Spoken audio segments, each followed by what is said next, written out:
That's what I try to do. And right now, of course, today is I feel very honored and I feel very happy. থাইল্যান্ডের সবচেয়ে কম বয়সী প্রধানমন্ত্রী হিসেবে দায়িত্ব নিতে যাচ্ছেন দেশটির সাবেক প্রধানমন্ত্রী ও ধনকুবের থাকসিন সিনাওয়াত্রার মেয়ে পেতংতার্ন সিনাওয়াত্রা। প্রধানমন্ত্রী হতে যে সংখ্যক সিনেটরদের সমর্থন দরকার ছিল তা তিনি পেয়েছেন। এর ফলে সর্বকনিষ্ঠ প্রধানমন্ত্রী হিসেবে থাইল্যান্ডকে নেতৃত্ব দিতে যাচ্ছেন ৩৭ বছর বয়সী Paetongtarn. I hope that I can do my best to, make the country go forward. এর আগে 14 আগস্ট বুধবার থাইল্যান্ডের সাংবিধানিক আদালত সেত্রা থাভিসিনকে প্রধানমন্ত্রীর পদ থেকে সরিয়ে দেয় এবং মন্ত্রিসভা বিলুপ্ত ঘোষণা করে।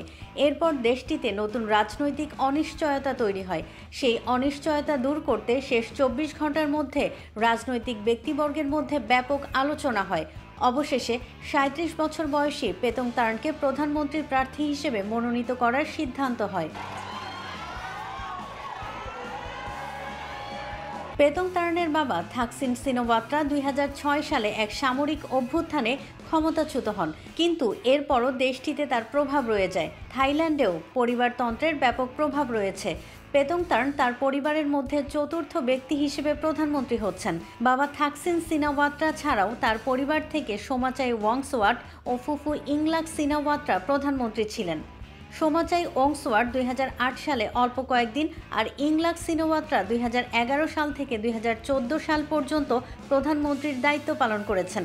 তবে দুজনই চাপের মুখে প্রধানমন্ত্রিত্ব ছাড়তে বাধ্য হন।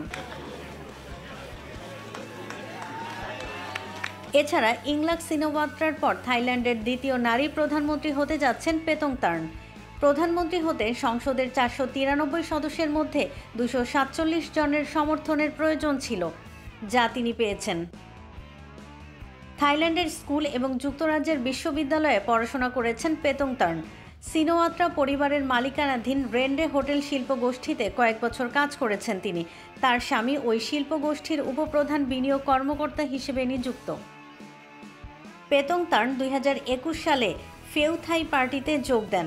২০২৩ সালের অক্টোবরে তাকে দলের নেতা হিসেবে নিয়োগ দেওয়া হয়।